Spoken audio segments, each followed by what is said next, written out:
नमस्कार. नाद गणेश या NDTV मराठीच्या विशेष कार्यक्रमामध्ये आपल्या सगळ्यांचं स्वागत. नाद गणेशच्या माध्यमातून आपण गणपतीची विविध रूपं जाणून घेण्याचा प्रयत्न करतोय. गणपती ही केवळ विद्येची देवता आहे असं नाही, तर प्रतिकात्मक स्वरूपामध्ये गणपती आपल्याला खूप काही देत असतो आणि अशाच त्यांनी दिलेल्या ज्या विद्या आहेत, ज्या कला आहेत, त्या कलांचे पाईक असणाऱ्या अशा दोन कलाकार आज आपल्यासोबत आहेत. आपल्यासोबत आहेत स्मिता जयकर. आपलं खूप खूप मनापासून स्वागत NDTV मराठीमध्ये. आणि त्याबरोबरीनं आपल्यासोबत आहेत सुकन्या मोने. नमस्कार. तर कार्यक्रमाची सुरुवात करण्यापूर्वी प्रतिकात्मक गणेशाचं रूप हे खरंच किती सुंदर आहे आणि तेच आपल्याला खऱ्या अर्थानं ऊर्जा देतं हे सांगण्याचा एक छोटासा प्रयत्न. गणपतीसोबत असणारा हा एक छोटासा उंदीर म्हणजे काय, गणपतीचं एवढं अवाढव्य शरीर आणि त्याचं वाहन हा उंदीर कसा, तर ज्या पद्धतीनं संगणकाला वापरण्यासाठी छोटासा माऊस लागतो त्याच पद्धतीनं गणपतीनं त्याला वाहक म्हणून नव्हे तर त्याच्या पायाखाली दाबून धरलेला आहे. सतत कुरतडणारा, सतत काहीतरी करत राहणारा आणि विध्वंस करणारा आणि विध्वंसी वृत्ती असणारा हा जो उंदीर आहे त्याला आपल्याकडे दाबून ठेवण्याचं काम हे गणेशाने केलेलं आहे. आणि म्हणून तो वाहक नसून, वाहन नसून, त्याची जी इतर उचापती आहेत त्या कमी करणारा असा तो गणेश आहे. आणि म्हणूनच ह्या प्रतिकात्मक गणेशाची रूपं आपण या माध्यमातून जाणून घेणार आहोत. आजच्या कार्यक्रमाला सुरुवात करूयात. सगळ्यात आधी स्मिताताई तुमच्याकडे येते की एक अध्यात्माची खूप चांगली बैठक आज तुम्ही स्वतः तुमची आहेस आणि लोकांपर्यंत ती पोहोचवताय.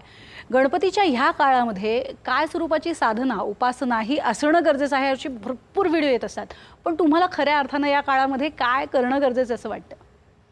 खरं ह्या सगळे हे रिच्युअल्स आहेत जे आपण करतो ते गणपतीची आराधना, आरती, नैवेद्य वगैरे हा सगळे रिच्युअल्स आहेत. अध्यात्म आणि रिलिजन किंवा रिच्युअल्स ह्याच्यामध्ये खूप अंतर आहे. खूप अंतर आहे. म्हणजे ह्या सगळ्या गोष्टी तुम्ही नाही केल्यात तरी चालेल, पण आतून तुमचं कनेक्ट जे परमेश्वराबरोबर कुठची डिवाइन पॉवर ते जे कनेक्टेड ते अध्यात्म आहे. आणि अध्यात्म जगात कुठचाही माणूस कुठेही जन्माला येऊ त्याला सगळे लॉज समांतर असायला पाहिजे. हे कसं गणपती हिंदू करतील किंवा आपली म्हणजे एशियन कंट्रीज वगैरे असे करतील, तर बाहेरची लोक नाही करत. मग ते सगळ्यांना ऍप्लिकेबल होत नाही. अध्यात्म तसं नाही. अध्यात्म सगळ्यांना ऍप्लिकेबल होतं. अर्थात आता गणपतीचे दिवस आहेत तेव्हा मी स्वतः आमच्याकडे गणपती असतो. कदाचित तुला माहिती असेल पण आमचा इको फ्रेंडली गणपती असतो. केव्हाचा 160 वर्षापासून. तेव्हा इको फ्रेंडली विंडली असलं काही लफडं नव्हतं. पण आमचा गणपती तांदुळाचा असतो बरं का सुकन्या. तांदुळाचा असतो गणपती. हो. आणि तो असा पाटावर 3 डायमेन्शनल काढायला लागतो तो. दरवर्षी काढायला लागतो तो. म्हणजे असा माझे दीर करतात तो गणपती. हा तो तांदळाचा गणपती. आणि त्या दिवशी रात्रीच भटजीत ते तांदूळ घेऊन मग त्याचं विसर्जन करतात. का? कारण ओव्हरनाईट ठेवला तर मग मुंग्या नाही ते सगळं लागायला नको त्याला. ही त्याची प्रथा आहे. पण आता किती वर्ष म्हणजे एकच दिवस 1.5 दिवसाचा ऍक्च्युली टेक्निकली तसं. पण त्याच दिवशी रात्री कारण तो तांदूळाचा असतो. बरोबर. पण मग दुसऱ्या दिवशी परत काढायचं? नाही. तो तर एकच दिवसाचं ते सगळं असतं. पण तांदूळाचा गणपती असतो. तर ते अजूनपर्यंत मी कोणाकडेच तांदूळाचा गणपती हा प्रकार ऐकलेला. म्हणजे मी गौर बघितलीये. आमच्याकडे मांजरेकर आजी म्हणून होत्या, त्यांची गौर अशी बसते तांदळामध्ये. तांदळाची गौर असते. तर हा गणपती आमचा तसा तांदळाचा गणपती असतो, इको फ्रेंडली. तर हे दिवस खूपच भारी असतात. खूपच. आमच्याकडे गौरीचं तर सगळ्यांना माहितीच आहे काय किती मोठं प्रकरण असतं. तर हे 4-5 दिवस जे आहेत गौर जाईपर्यंत हे खूपच छान, म्हणजे छान प्रसन्न वाटतं. पण अध्यात्म आणि हे सेम नव्हे. ह्या क्षेत्रामध्ये काम करताना बाप्पाच्या आशीर्वादाचा कुठे कुठे असा अनुभव येतो की खरंच बाप्पाच्या कृपेमुळे हे काम सहजी होतंय? हेच काम असं नाही, मला वाटतं आयुष्य आपलं सहज होतं असं मी म्हणेन. हेच काम असं नाही. आणि मला नेहमी असं वाटतं, मी कुठल्याही मी स्वामींची पण भक्त आहे, अध्यात्मही मी करते, माऊलीची पण भक्त आहे. तर मला असं वाटतं त्यांच्या पुढे जाऊन आपल्याला काही सांगावं लागत नाही. फक्त त्यांच्यावरती तुमची श्रद्धा असायला पाहिजे, अंधश्रद्धा नव्हे. दृढ श्रद्धा असली पाहिजे आणि मनात तुमच्या असलं पाहिजे की आपण जे काही ते सगळं त्यांच्यावर सोपवून द्यावं. कारण मला असं वाटतं की आपण एक माध्यम आहोत. आपण जगतोय पण आपण एक माध्यम आहोत असं मला वाटतं. आणि त्यामुळे आपले काही आयुष्यामध्ये अडचणी येणारच आहेत आपल्या आयुष्यामध्ये. पण आपली जर श्रद्धा असेल ना त्यांच्यावर, आपण प्रयत्न केलाच पाहिजे. म्हणजे असं नाही त्यांच्या अंगावर टाकून दिलं की तेच करत बसते, आपलं कर्म आपल्याला करायलाच पाहिजे. करायलाच पाहिजे. पण एक आपल्याला असंच ना की कोणीतरी आहे आपल्या बरोबर, तर ते असतात आपल्या बरोबर. तर त्यामुळे ते प्रत्येक ठिकाणी असतात आपल्या बरोबर. आणि देवळात गेल्यानंतर किंवा मठात गेल्यानंतर माझ्या तोंडून कधीच निघत नाही असं की मला काहीतरी हवंय, मला काहीतरी दे. मी पूर्णपणे नुसती एक हस्त एक हस्त असं, दोन हस्त एक मस्तक असं असतं की जे काय आहे ते तुला माहिती आहे आणि जे तुला योग्य वाटतंय ते तू माझ्या बाबतीत कर, जे चांगलं आहे ते माझ्या बाबतीत कर, किंवा माझे आप्तस्वकीय त्यांच्या बरोबर कर, एवढंच म्हणणं असतं. आपला प्रॉब्लेम तोच आहे, आपण देवळात फक्त काहीतरी मागायला जातो किंवा आपल्याकडे काहीतरी प्रॉब्लेम असेल तर जातो. असंच कोण देवळात जातं भेटायला आले, हाय हावर यू करायला कुठे नाही. म्हणजे आता मंगळवार तर सिद्धिविनायकला जायलाच पाहिजे किंवा गुरुवार तर मठात जायला पाहिजे असं नसतं. मनापासून तुम्ही सगळ्या गोष्टी करायला पाहिजे. की एखाद दिवशी तुमचा खरंच मूड नसेल की आज मला पूजा करावीशी नाही वाटत आहे, नका करू. पण त्याचं गिल्ट नाही वाटायला गिल्ट वाटतं का? मनाने जर तुम्ही तिकडे असाल तरच तुम्ही पूजा करा असं मला वाटतं. एक तो नियम आहे म्हणून आपण करायचं याला अर्थ नाही. पण एक आहे की हा नियम जो आहे तो नियम सुद्धा शरीरासाठी खूप गरजेचा असतो. म्हणजे एखादी गोष्ट नियमानं करणं ह्याच्यामुळेच अनेकदा म्हणजे तुमची जी साधना आहे कला क्षेत्रातली ती तुमच्या नियमितपणामुळे आहे. एखाद्या दिवशी जरी नाही वाटलं शूटवरती जावं तरीही जायचे, कारण एवढा मोठा क्रू वाट बघतोय. ही जी असते मनातनं धारणा ती सुद्धा तेवढीच महत्त्वाची असते. आणि दुसरं तुम्ही जे म्हणालात की तांदळाचा गणपती, म्हणजे आपले पूर्वापार परंपराच ही आहे की तो पार्थिव गणेश आहे, मातीचा, छान नदीतनं माती घ्यायची, त्याचा गणपती बनवायचा आणि तो पूजेत ठेवून त्याचं व्यवस्थित पूजन करून मग त्याचं विसर्जन. आता ह्या ज्या संकल्पना आहेत या अनेकदा माहिती नसल्यामुळे गडबड होते आणि गल्लत होते. की गणेशोत्सवाचं मूळ कारण जे आहे ते कारण लोकांपर्यंत पोहोचणं, या अनुषंगाने काय म्हणजे कलाकार म्हणून काय प्रयत्न व्हायला हवेत? कारण तुम्हाला खूप लोक ऐकतात, मानतात आणि तसं करण्याचा प्रयत्न करतात. अगदी पूर्वी जेव्हा सुरू झाला हा त्याची संकल्पनाच वेगळी होती. हो. त्याचं कारण वेगळं होतं, पॉप्युलेशन खूप कमी होतं, महाराष्ट्रीयन्स जास्त होते. आता सगळंच बदललंय, मग त्याचं रूपच अख्खं बदललंय. नॉन महाराष्ट्रीयन्स वगैरे पण करतात, मग ते त्यांच्या पद्धतीने करतात, आपण आपल्या पद्धतीने. असं नाही की त्यांची श्रद्धा नाही, त्यांची भक्ती नाही, पण त्यांची पद्धत वेगळी आहे, त्याला आपण काहीच करू शकत नाही. प्रत्येकाची आराधना वेगळी आहे. गणपती सगळ्यांचाच देव आहे. फक्त सोयीनी गणेशोत्सव होऊ नये असं मला वाटतं. की आपल्या घरचे सुद्धा 1.5 दिवसाचा गणपती असतो, पण मग नाही तिकडे गर्दी असते म्हणून मग आम्ही तिसऱ्या दिवशी त्याचं विसर्जन करतो. काहींचा 5 दिवस असं 10 दिवसाचे गणपती ही लाईनीत आपल्याला उभं राहावं लागतं, म्हणून ते 12व्या दिवशी पण 13व्या दिवशी पण कधीही त्याचं विसर्जन होतं. तसं करू नये, कारण आपल्याकडे गणेशोत्सवाच्या वेळेला खूप आपल्याकडे सोयी केल्या जातात.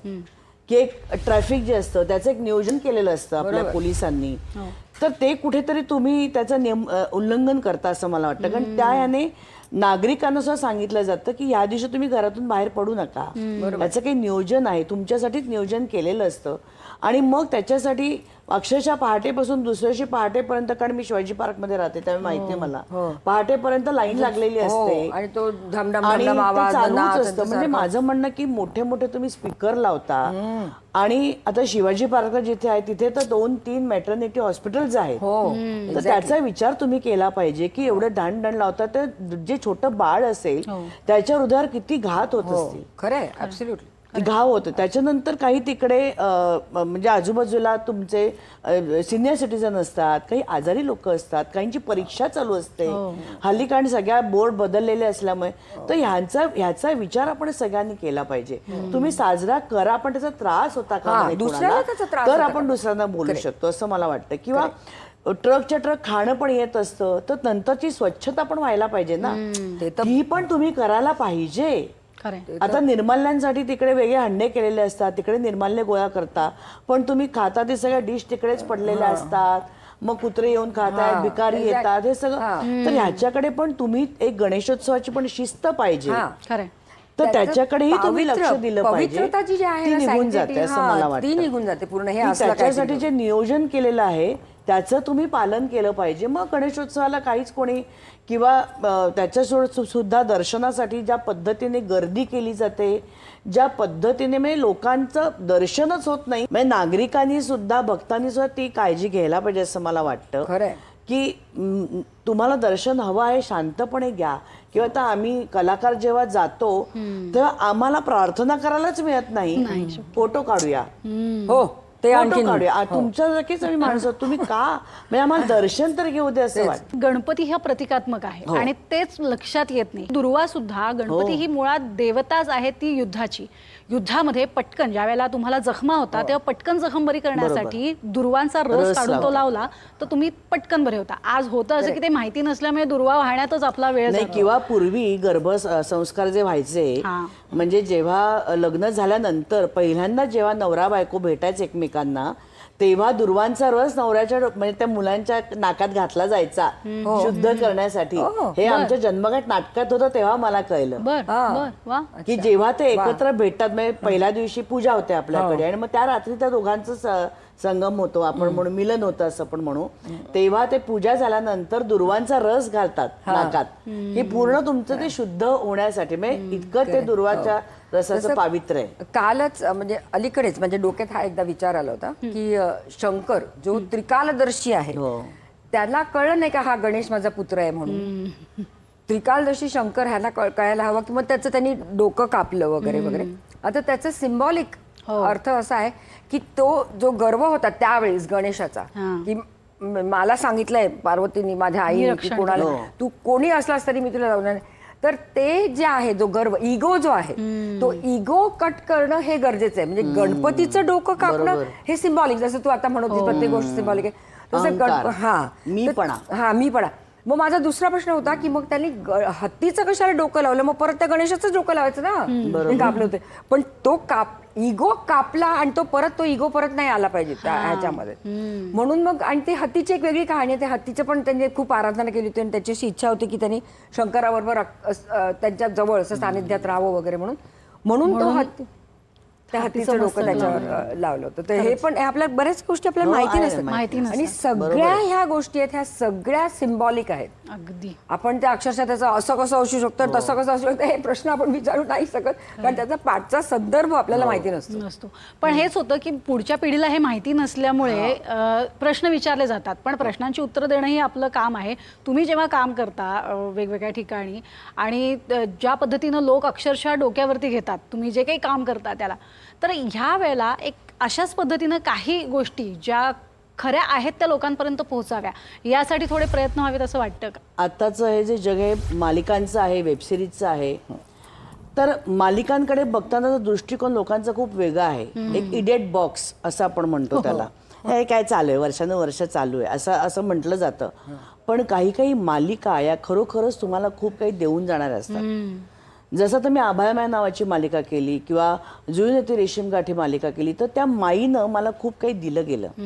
ती माई अजूनही लोकांच्या लक्षात आहे. ती माई अजूनही लोकांना असं वाटतं नवीन आणायला सुनेला असं वाटतं नाही मला तुमच्यासारखी सासू हवी किंवा मुलांना वाटतं तुझ्यासारखी आई हवी. तर असं नाही की मालिका काही तुम्हाला देत नाहीत. मालिका पण देतात. तुम्ही जर नीट बघितलं तर ते देतात आणि प्रत्येक वेळेला प्रत्येक एपिसोड हा उत्तमच व्हायला पाहिजे असं नसतं. कारण जसं तुमचं जीवन असतं तसंच आहे. प्रत्येक दिवस आपला वेगळा असतो. कधी तो रटाळ असतो कधी कधीतरी थ्रिलिंग होतं कधी कधीतरी छान होतं कधी उत्साह असतो तर कधी मरगळलेलं असतं. म्हणून तो डेली सोप आहे. तो रोज चालू असतो. तो तुमच्या जीवनाचा एक भाग होऊन जातो. तर त्यामुळे काही मालिका काही सिनेमा सुद्धा हा तुम्हाला खूप काही देऊन जाणार आहे. आणि माझा असा प्रश्न आहे मला त्याच्यावरनं बुद्धाची एक स्टोरी आठवली. माझा असा प्रश्न आहे प्रत्येक माणूस आपल्या विचारात ह्यात मला काय मिळणार आहे बरोबर ह्यात मला काय मिळणार बरोबर. तेव्हा गौतम बुद्धांना एकदा असं कोणीतरी विचारलं होतं हे तुमचं हे मी सगळं करून ह्याच्यात माझा काय फायदा.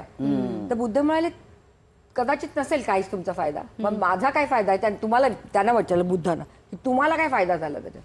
मला काहीच नाही फायदा झाला मला काहीच मिळालं नाही पण माझ्यातला राग माझ्यातला द्वेष माझ्यातली जेलसी माझ्यातली इनसिक्युरिटी हे मात्र माझ्यातलं गेलं. प्रत्येक गोष्ट मला मिळेल काय हे प्रत्येकाच्या डोक्यात असतं. What is it for me in it what is it for me in it.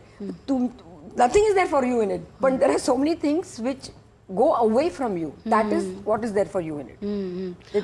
प्रत्येक गोष्ट काही ना काही शिकवत असते. प्रत्येक वेळेला माझाच फायदा होईल असं नाही पण माझ्या आजूबाजूंचा त्या फायदा होऊ शकतो. एक्झॅक्टली त्या कृतीमुळे माझ्या बरोबरीचे जे आहेत त्यांना फायदा होऊ शकतो निश्चितच.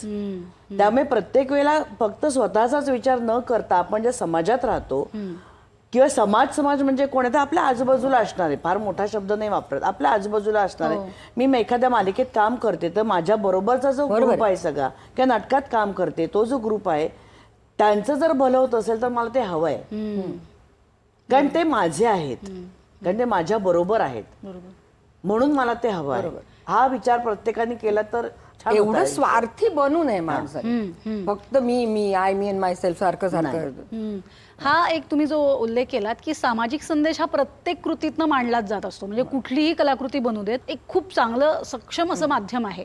आता ह्या माध्यमातनं तुम्हाला अध्यात्म पोहोचवताना किती फायदा होतो किंवा कसे अनुभव? अरे मला असा चान्स मिळू दे की मला अध्यात्म यावं. वा, बर. असा कुठे चान्स मिळतो? हल्ली लोकांना कुठे ते ऐकायचं असतं. पण माझं स्वतःचं ते चालूच आहे. माझे इंस्टाग्रामवर माझे व्हिडिओज आणि हे सगळं ते माझं चालूच आहे. हो. पण आता जर एखादा रोल मिळाला किंवा काय मिळाला, जरी तो नेगेटिव्ह रोल असला तरी मग आपल्याला कळतं की हे मी करायला नको. हे शिकणं, कुठच्याही ह्याच्यामधनं काहीतरी शिकतोच आपण. आयुष्याच्या प्रत्येक एक्सपिरियन्स मधून आपण काहीतरी शिकतोच. म्हणजे तो सुखद असो किंवा दुःखद असो अनुभव त्यातनं. पण आपण शिकण्याची जी वृत्ती आहे, लर्निंग वृत्ती आहे ना, ती डेव्हलप करायला पाहिजे. प्रत्येक गोष्टीवर आपण नावं ठेवतो, टीका करतो, पण ह्याच्यातनं मी काय शिकले हे जर आपलं परसेप्शन चेंज झालं किंवा कॉन्सेप्ट आपला चेंज झाला तर खूप आपण सुधारू असं मला वाटतं. प्रत्येक वेळी ही काय हे अशी काय साडी नेसून आली, हे असं काय मेकअप करून, सारखं आपण तेच बघत असतो. Judgemental constantly we are judgemental. तर हा जर स्वभाव आपला जर बदलला ना, प्रत्येकाला सारखं जजमेंट तर आपण खूप शिकू. खरं शिकवतच आयुष्य. Life is a learning process. खरंय. हा उल्लेख केला तो खूप गरजेचा होता आणि मला त्याबद्दल सुकन्याताई तुम्हालाही विचारायचं आहे की गणपती मुळात मोठे कान, सुपासारखे कान, म्हणजे सुपाचं काम जे पाखडणं, की चांगलं आहे ते ठेवायचं आणि फोलकट आहे ती बाहेर फेकून द्यायची. हेच काम कान करतात की चांगलं ऐका आणि नको आहे ते फेकून द्या. तुमच्या ह्या सगळ्या आत्तापर्यंतच्या आयुष्यात असे अनेक, म्हणजे ट्रोलर्स सुद्धा म्हणू शकतो किंवा अनेक टीकाकार आले, पण तुम्ही त्यांना उत्तर देत ज्या पद्धतीने उभे आहात, म्हणजे अगदी तुम्ही जशा होतात पूर्वी आणि आता जशा तुम्ही आहात त्यावरतीही अनेकांनी टीका केली असेल. कसं याच्यावरती अनेक जण खचतात, तुम्ही खचत नाही. कलाकारांचं मी हे बघितलं की कलाकार पटकन खचत नाही कुठल्याही गोष्टीने. हां, म्हणजे काही कमी असतात, पण काही कलाकार जे तुमच्यासारखे आम्ही खास करून बोलवतो NDTV मराठीमध्ये, ते सगळे खूप असे जोशपूर्ण आणि स्ट्रॉंग आहेत. हे ह्या मागचं जरा एक हे सांगा. एक तर तुम्ही मुळातच, म्हणजे मला असं वाटतं की माझा जो स्वभाव आहे तो माझ्या आईमुळे मला आला असावा, कारण ती भयंकर जिद्दीची बाई आहे. कारण मला जे काही अपघात झाले त्याच्यातून मी जी परत उभी राहिले, म्हणजे असं कोणालाच वाटलं नव्हतं की मी पुन्हा उठून काम करेन, पण ते माझ्या आईने मला उभं केलं. प्रत्येकाच्या पाठीशी असतेच, पण ज्या पद्धतीनं मला उभं केलंय तिने, कारण खरंच जो माझा अपघात झाला होता पुन्हा दुसऱ्यांदा, तेव्हा तर माझी राईट साईड पॅरालाइज झाली होती, माझी वाचा गेली होती, मेमरी गेली होती. 93 साली जो मृत्युंजय सिरियलचा सेट पडला होता माझ्या अंगावर, तेव्हाची गोष्ट. 3.5 महिने मी हिंदूच्या हॉस्पिटलमध्ये होते. त्याच दरम्यान माझे वडील अल्झायमर झाला होता, त्यामुळे ते 10व्या मजल्यावर, मी 14व्या मजल्यावर एकाच वेळेला. बाबा बरे होत होते, पण आईने सांगितलं कुणीही बोलायचं नाही त्यांना की ही वरती आहे म्हणून. तर तिने डॉक्टरांना सरळ सांगितलं की जोपर्यंत माझे दोन्ही पेशंट स्वतःच्या पायाने उठून घरी येत नाहीत तोपर्यंत मी काही इकडनं हलत नाही. आणि आम्ही दोघंही बरे होऊन घरी आलो, पण मला बरं व्हायला 6 महिने लागले त्याच्या पुढे.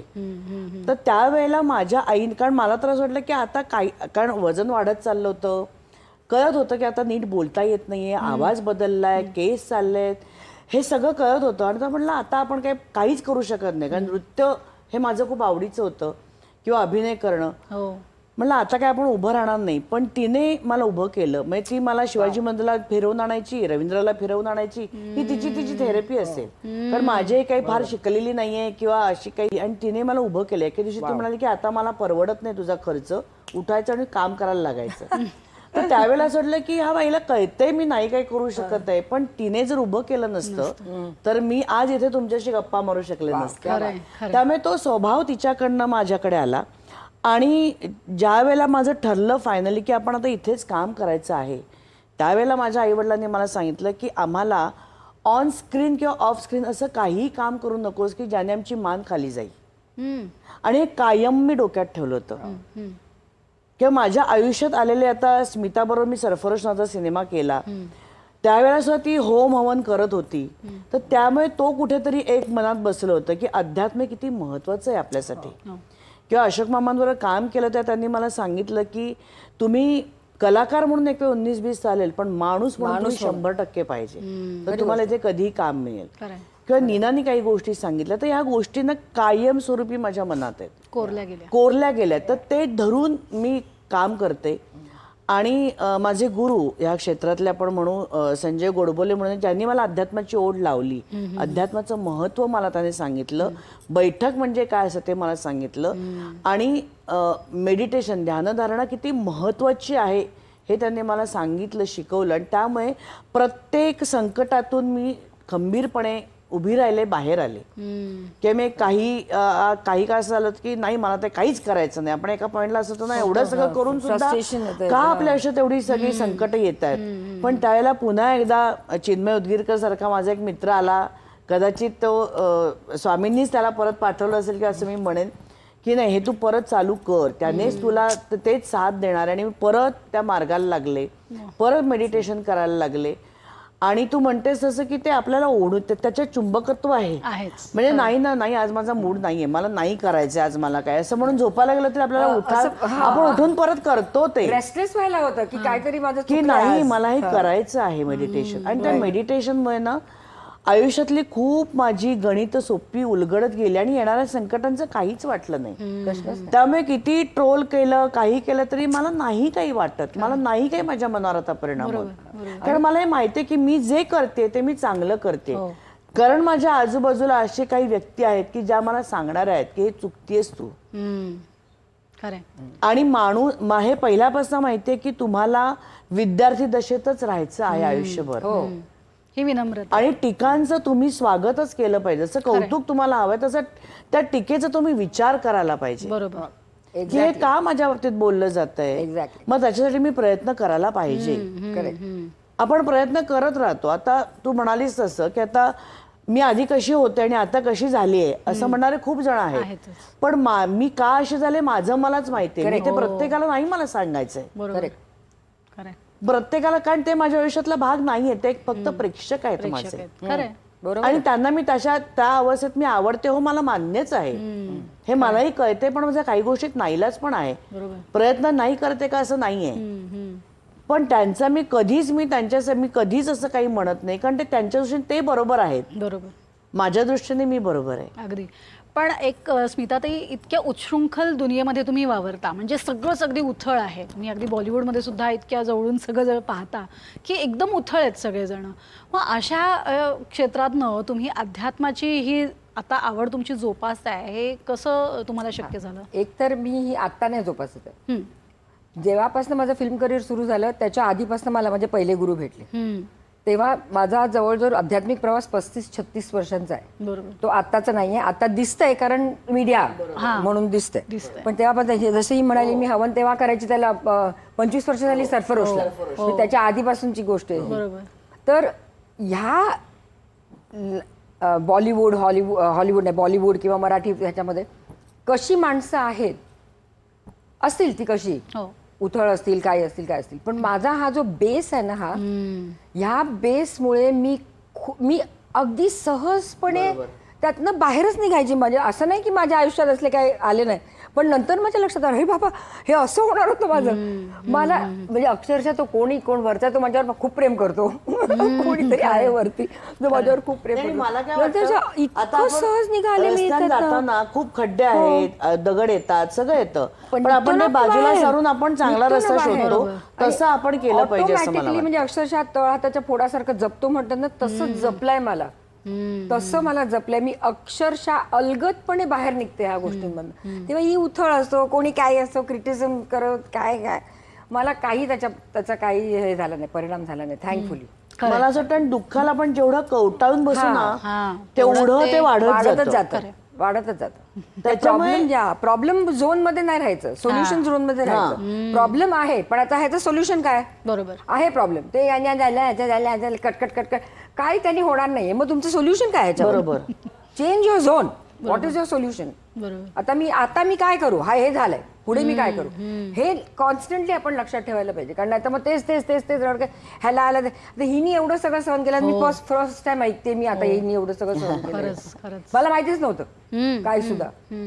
ही तिची शाबास की ती सारखं एवढं झाल्यावर सारखं अगं माझ्याबरोबर ना असं झालं, अगं माझ्याबद्दल, अशी लोकांची सिंपती घेत राहणं is not the way you live. नाही नाही नाही. ह्यातनं मातच करायची, बस संपलं. आणि असतोच वरती कोणीतरी जो आपली मदत करतो. खरंय. आणि हा जो बाप्पाचा म्हणजे बाप्पा आलेला जो काळ आहे तो आपल्याला खरंच खूप काही देणारा असतो. या अनुषंगाने तुम्हाला काय सांगावंसं वाटतं की आजची जी पिढी आहे, उल्लेख होतोच की कारण थोडक्यात सगळं हवंय, 30 सेकंदात काय ते सांगा बस, रील्सचा जमाना आहे. मग अशा वेळेला काय तुम्हाला एक छोटासा संदेश द्यावासा वाटतो की खरंच हे गरजेचं आहे बाबा आजच्या पिढीसाठी? नाही तर मुळात मला असं वाटतं पालकांनी पण थोडं बदलायला हवं. हां. कारण आता माझ्यावरनं मी सांगते की माझ्या मुलीने 5वीत असताना तिच्या मैत्रिणीच्या पालकांनी मोबाईल दिला म्हणून तिने माझ्याकडे मागितला होता. पण मी तिला जेव्हा समजावून सांगितलं की तुला आता मोबाईल कसा गरजेचा नाहीये, बरोबर, हे सांगितल्यावर तिला ते पटलं. मला वाटतं पालकांनी सुद्धा थोडाफार आपल्यामध्ये बदल घडवायला पाहिजे. किंवा तर माझ्या मुलीला आम्ही कधी असं खोटं सांगून पार्टीला गेलो नाही. जेव्हा न्यायचं असतं तेव्हा आम्ही तिला आमच्याबरोबर घेऊन जायचो. आणि जेव्हा नसायचं, शक्यतो असं कधी गेलोच नाही आम्ही, पण तेव्हा आम्ही तिला सांगायचो की आम्ही पार्टीला चाललोय, पण तिथे तू आता येऊ नका, आम्ही पटकन येणार पण घरी. तुम्ही मुलांशी जर प्रामाणिकपणे खरं बोललात तर मुलं सुद्धा समजून घेतात आपल्याला. आणि मला वाटतं की ते आपल्यापेक्षा जास्त कॉम्प्रोमाइज करतात. कारण आपल्याला आवडतं म्हणून आपण या क्षेत्रात काम करतो, आपल्याला पैसा मिळतो, प्रसिद्धी मिळते म्हणून आपण या क्षेत्रात काम मिळतो. पण ते काय करतात, तेव्हा जेव्हा त्यांना गरज आहे आपली तेव्हा आपण त्यांच्यावर खूप नसतोच. बरोबर आहे. कारण आम्ही सतत डेली सोप करत असतो, आम्ही सतत काही ना काहीतरी करत असतो आणि आम्ही दोन्ही पालक याच क्षेत्रात आहोत. त्यामुळे तिने जास्त कॉम्प्रोमाइज केलं. पण आपण जर आपल्या मुलांशी बोललो, संवाद साधला तर मुलांना सगळं काही कळतं. त्याच्यामुळे आता आज माझी मुलगी 7 समुद्रापलीकडे आहे, पण जेव्हा तिला टेन्शन येतं तेव्हा ती मला फोन करून सांगते, आई जरा मेडिटेशनला बसूया दोघी.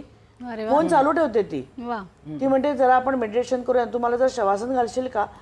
कारण हे लहानपणापासून संस्कार केले. आणि तुमच्या म्हणजे कलाकृतींच्या माध्यमातून तुम्ही लोकांपर्यंत खूप सुंदर संदेश देताच, पण असंही कार्य तुमच्या माध्यमातून घडतंय. तुमच्या बोलण्यातनं सुद्धा पालकांना खूप चांगला संदेश मिळालाय आणि तुमच्या तर वर्तणुकीतनं अनेक जण धन्य पावतायत, हे अगदी निश्चित आहे. खऱ्या अर्थानं बाप्पाची तुमच्यावर कृपा आहे आणि तुम्ही सुद्धा इतरांना कृपावंत बनवत आहात. तुम्ही दोघीही वेळात वेळ काढून आलात आणि खूप वेळ आमच्यासाठी खरं तर थांबलात. तुझं कौतुक आणि तुझे आभार मानायचे वाटतात की खूप वेगळे प्रश्न विचारले. नाही तर नेहमी तुमच्याकडे गणपती कसा बसतो, गणपतीला काय करता, मग मोदक कसे करता, पण ते प्रश्न न विचारता खूप वेगळे प्रश्न विचारले गेले. त्यामुळे आमचे वेगळे विचार किंवा आमची एक विचारधारा आपण म्हणू ती मांडता आली. तुम्ही खऱ्या कशा आहात तेच लोकांपर्यंत या माध्यमातून पोहोचलं. खरं तर खूप छान वाटलं तुमच्याशी दोघींशी गप्पा मारून आणि मस्त खूप वेळात वेळ काढून तुम्ही इथे आलात त्याबद्दल खूप खूप दोघींचे आभार. धन्यवाद. धन्यवाद. गणेशोत्सवाच्या तुम्हाला सगळ्यांना खूप खूप शुभेच्छा आणि मस्त मजा करा, भरपूर मोदक खा, डाएट वगैरे सगळं विसरून आणि प्रेम करा त्या गणेशावर, तो वाट पाहतो तुमच्या प्रेमाची. आणि खऱ्या अर्थानं प्रतिकात्मक गणेश काय आहे हे सुद्धा जाणून घेण्याचा प्रयत्न आज आपण या कार्यक्रमाच्या माध्यमातून केलाय. नाद गणेशच्या निमित्तानं आपण अशाच पद्धतीनं अनेक या गणपतीचे पायीक असणारे, कलेच्या रूपानं का होईना पायीक असणाऱ्या अशा अनेकांशी भेट घेत राहणार आहोत. तुर्तास नाद गणेश या कार्यक्रमामध्ये इथेच थांबतोय. नमस्कार.